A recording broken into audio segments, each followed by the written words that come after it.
Everyone, आज मैं आपको करवाने वाली हूँ गुजराती में चैप्टर नंबर 9 પાઠ 9 એ બધું જ પછી જો તમને મારા વિડિયોમાં મજા આવે છે તો લાઈક શેર એન્ડ સબસ્ક્રાઇબ કરવાનું ભૂલતા નહીં। હવે આપણે આપણું સ્ટાર્ટ કરીએ। હવે હું એક્સપ્લેન કરીશ। પાઠ 9 સાચો હીરો। કોકના પપ્પા હીરામાં હોય છે, કોકના રેસ્ટોરન્ટમાં હોય છે, પછી બહુ બધી છે, કોકના પપ્પા એન્જિનિયર હોય છે, કોક સાયન્ટિસ્ટ હોય છે, એવી જ રીતના બધું અલગ અલગ છે। તો હીરામાં હોય છે ઘણા બધાના, તો એ લોકો શું થશે, હીરા તમારા પપ્પાના ધંધા વિશે ભણવામાં આવ્યું તો બહુ મજા આવશે। જેના પપ્પા હીરામાં છે એને આ ચેપ્ટરમાં બહુ મજા આવશે, ખાલી નામ સાંભળીને। પછી છેલ્લે એનો મતલબ શું કહેવા માંગે છે એ તમે આખો બદલાય જ જશે। ચલો હવે એક્સપ્લેનેશન સ્ટાર્ટ કરું। મોઢું બંધ, મુંહ બંધ सबका। એક ગામમાં એક કૂવો પાસે કેટલીક સ્ત્રીઓ પાણી ભરવા એકઠી થઈ હતી। મારી વાત સાંભળજો, વર્ડ ટુ વર્ડના મીનિંગો સાંભળજો, કારણ કે મેં અહીંયા 5 વર્ડ ક્વેશ્ચન આપ્યા છે। એવા જો મારી વાત સાંભળો, એના મીનિંગ તમારે મને છેલ્લે કહેવાના છે। એના મીનિંગ હું તમને પૂછીશ કે એનો મીનિંગ શું થાય છે। પછી જો નહીં આવડ્યો તો એક વર્ડ 100 ટાઈમ લખવો પડશે, અને 100 ટાઈમ એક બીજા દિવસે લખીને નહીં આવ્યા તો 200 ટાઈમ, એવી રીતના વધતું જશે 100। એના કરતા બેટર એક વખત ધ્યાન આપશો તો તમારે એક પણ વખત લખવું નહીં પડશે। તો હવે મોબાઈલ, એક ગામ હતું, એમાં એક કૂવો હતો, એની પાસે બહુ બધી સ્ત્રીઓ પાણી ભરવા એકઠી એટલે શું, ભેગા થયા હતા, એ લોકો મળ્યા હતા, એને શું કહેવામાં આવે છે, એકઠી। બધી સ્ત્રીઓ અંદરો અંદર વાતો કરતી હતી।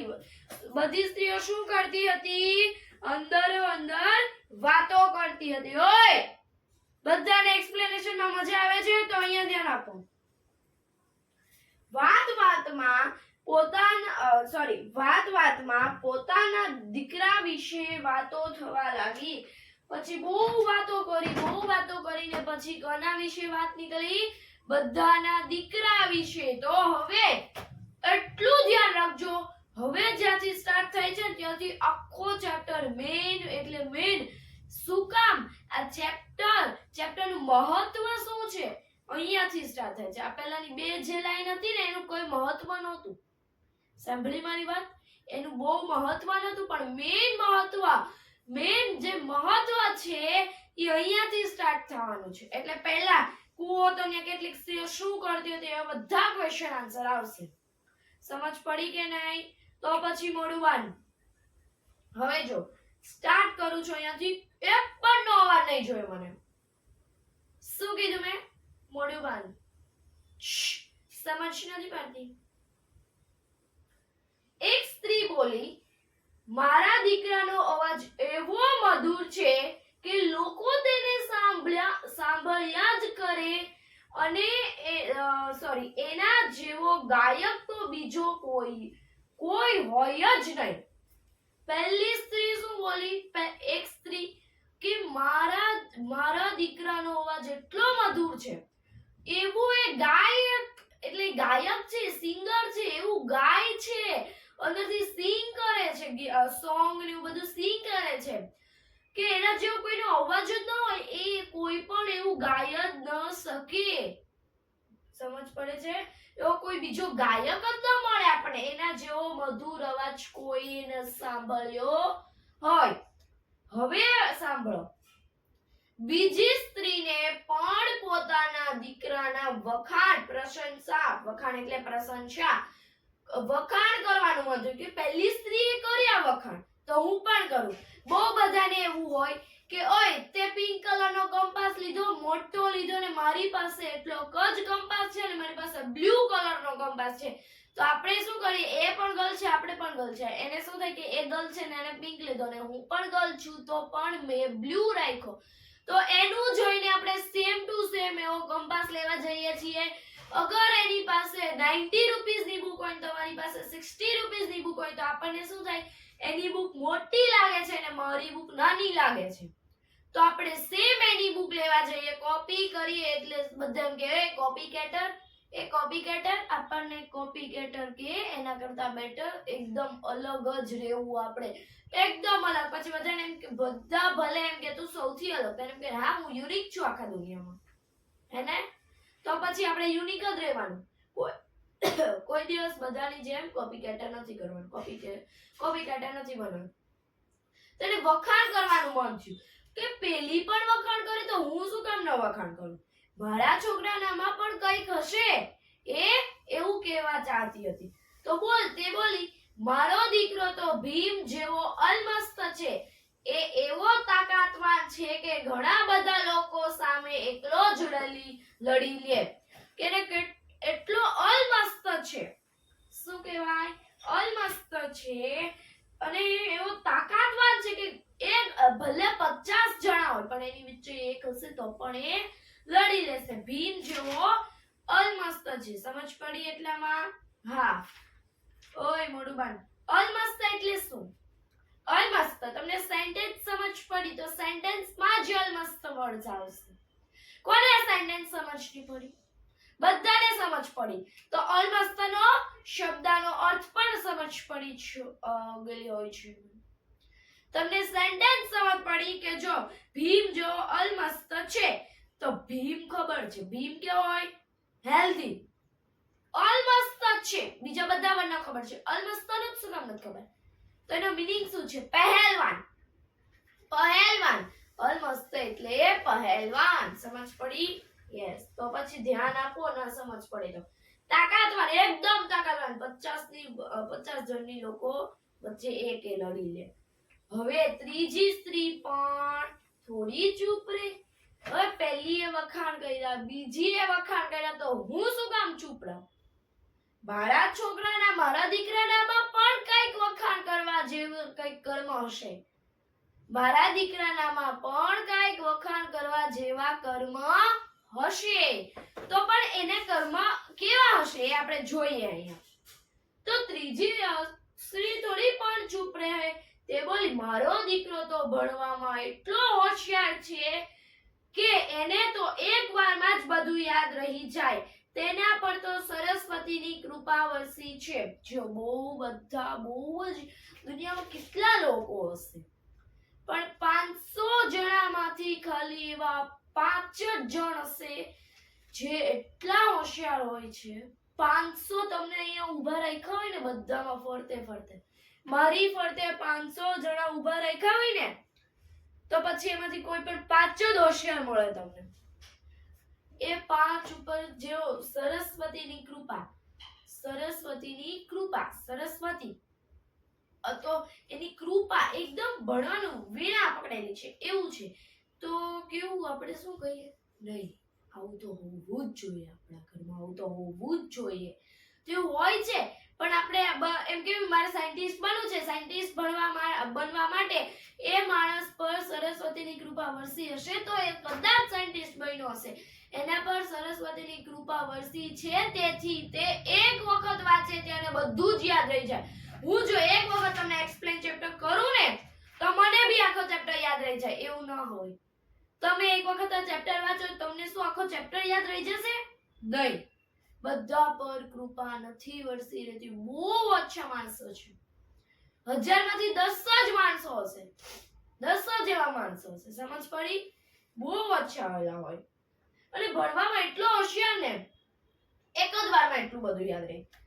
ચોથી સ્ત્રી અત્યાર સુધી ચૂપ જ હતી. તે બોલી હું મારા દીકરા વિશે શું કહું? તે સારું. જો ચોથી સ્ત્રી શું બોલી? અત્યાર સુધી એ ચૂપ હતી. પહેલી સ્ત્રીએ તે બધું શરૂ કર્યું. બીજીએ પછી એમ થયું કે આ કરે તો હું શું કામ કરું? ત્રીજીએ પણ એમ સમજી. પણ ચોથી અત્યાર સુધી કંઈ ના બોલી.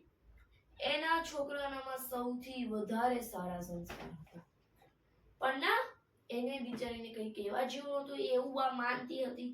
તે બોલી હું મારા દીકરા વિશે શું કહું? તે સારું ગાઈ શકતો નથી, બહુ તાકાતવાન પણ નથી, એ ભણવામાં પણ હોશિયાર નથી. બસ હું તો એટલું જ. તો એ ત્રણેય વસ્તુ પહેલા ત્રણેય દીકરા જે મેં કહ્યું કાંઈ નથી એનામાં. પણ હું શું કે છે, હું તો એટલું જ કહું છું કે મારો દીકરો એ મારો લાડકો દીકરો છે. એ શું કહે છે કે મારો જે દીકરો છે, મારો કેવો દીકરો છે, લાડકો દીકરો છે. હું કોણ બોલે? ચોથી સ્ત્રી. સ્ત્રી ક્યાં? સ્ત્રી. બધી સ્ત્રીઓ પાણી ભરીને પોતપોતાના ઘર તરફ ગઈ, ચાલવા લાગી. તો થોડે દૂરે જતા કોઈના મીઠા મધુર કંઠે ગીત સંભળાયું. પહેલી સ્ત્રી તરત જ બોલી, જુઓ આ મારો દીકરો ગાય છે. પહેલી સ્ત્રીના જો એ લોકો આગળ જતા હતા તો એને મીઠા મધુર કંઠે એટલે ગળું, કંઠ એટલે ગળું, નેક, આપણું જે નેક છે એને કંઠ કહેવાય. તો ગીત સાંભળાયું તો પહેલી સ્ત્રી તરત જ બોલી, જો આ મારો દીકરો છે. કેટલું મસ્ત ગીત ગાય છે. બધી સ્ત્રીઓ તેના પાસેથી પસાર થઈ તે ગાવામાં મગ્ન હતો. મગ્ન એટલે તલ્લીન હોય છે, એકદમ ધ્યાન, કોન્સન્ટ્રેટ હોય છે એમાં. તેણે પોતાની માતા કે બીજી સ્ત્રીઓ તરફ નજર પણ ન નાખી. થોડા ચાલ્યા તે અલમસ્ત છોકરો દેખાયો. અલમસ્ત એટલે પહેલવાન. બીજી સ્ત્રી બોલી, જો આ મારો પુત્ર ભીમને જો, ને છે ને ભીમ જેવો. તેના પુત્રએ બધા સામે જોયું તે ને ત્યાંથી પસાર થઈ ગયો. એટલામાં જ ત્યાંથી એક છોકરો સંસ્કૃતના શ્લોક બોલતો બોલતો પસાર થયો. તરત જ ત્રીજી સ્ત્રી. જો આમાંથી આપણે શીખવા જેવું છે. કેટલું એને હાલતા ચાલતા પણ સંસ્કૃતના શ્લોક બોલતો હતો. આપણે તો મેં એમ કીધું કે વર્ક ફોર્મ્સ લર્ન કરવાના છે. અગર 3 પેજના વર્ક ફોર્મ્સ હોય ને તો વર્ક ફોર્મ્સ ભલે ને 100 હોય તો 100 માંથી દિવસ આપણે એક પણ નથી કરતા. એક વર્ષની અંદર તો થઈ જ જશે આપણે, કેમ કે 365 ડેઝ હોય છે, 365 ડેઝ અને 100 જ વર્ક ફોર્મ્સ છે. તો થઈ શકે છે 200 વર્ક ફોર્મ્સ હોય ને, 200 વર્ડ્સ વર્ક ફોર્મ તો પણ થઈ જશે. તો પણ એટલા દિવસો વધવાના છે. તો એને શું કરવાના? દરરોજ એક વર્ક ફોર્મ્સ લર્ન કરો. અરાઈ, V1 V2 V3 મતલબ અરાઈસ, અરોઝ ને અરાઈઝન તો એક દિવસમાં કર્યું. ગો, વેન્ટ, ગોન તો એ પણ એક દિવસમાં કર્યું. એવી રીતના દરરોજ એક કરો, હાલતા ચાલતા બોલો. તમને એમ કીધું હોય સંસ્કૃતના મેમે કે તમારે આજે 3 શ્લોક ઘરે જઈને લર્ન કરવાના છે. આવતા વીકમાં હું ચેક કરીશ. 7 દિવસ આવે, 7 દિવસમાં 3 શ્લોક ન કરી શકો? કરી જ શકે, પણ મેમ એવું કોને આવડે? તરત જ ત્રીજી સ્ત્રી બોલી, આ મારો હીરો, આ રહ્યો મારો હીરો. તેનો દીકરો પણ મલકીને ચાલ્યો ગયો. થોડું ચાલતા ચોથી સ્ત્રી દીકરો રમતો રમતો ત્યાંથી નીકળ્યો. ચોથી સ્ત્રી કંઈ પણ ન બોલી અને પરંતુ તેના પોતાની માં સામે આવ્યો અને કહેવા લાગ્યો, લાવ માં, આ ઘડો મને આપી દે. તું થાકી ગઈ હશે, હું ઘેર મૂકી આવું. તો કીધું કે લાવ માં, આ જે ઘડો છે, તું એટલો મોટો ઘડો લઈને માથા પર ચાલે છે, તો એ ઘેર મૂકી આવ. તું થાકી ગઈ હશે હવે. તેની માએ ના કહેવા છતાં પણ પુત્રએ મા પાસેથી ઘડો લઈને પોતાના માથા ઉપર મૂકીને ચાલવા લાગ્યો. કેટલો નાનો દીકરો હતો, જો આ એટલો નાનો દીકરો હતો તો પણ વિચાર એટલું કરે છે. પોતાના માથા ઉપર મૂકીને ચાલવા લાગ્યો. બધા દંગ રહી ગયા. દંગ એટલે હેરાન થઈ ગયા. આ ચારે સ્ત્રીની પાછળ એક ડોશી ચાલતી હતી. એ બધાની ક્યારની વાતો સાંભળતી હતી. તેણે કહ્યું, જો સાચો હીરો તો કોણ ગણાય છે? સાચો હીરો કોણ ગણાય? ચોથી સ્ત્રીનો બાળક.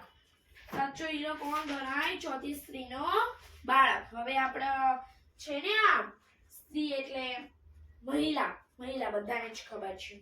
ચાલો હવે હું ક્વેશ્ચન પૂછું. સ્ત્રી એટલે અત્યારે જ બોલી મહિલા. બીજું નહીં.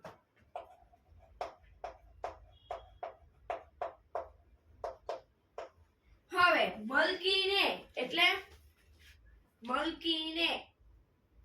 હું બોલી પણ બોલો with a smile. With a smile પણ ગુજરાતીમાં હસતા. કંઠ એટલે ગળું. એકતા એટલે ભેગા થવું. મધુર એટલે મીઠું.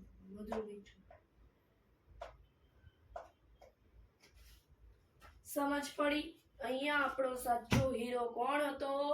સાચો હીરો ઇઝ ઇક્વલ્સ ટુ ચોથી આપણે લખીએ ને અહીંયા ચોથી સ્ત્રીનો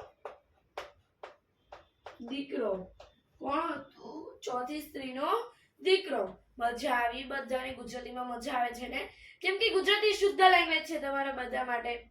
મજા જ આવશે. બાય.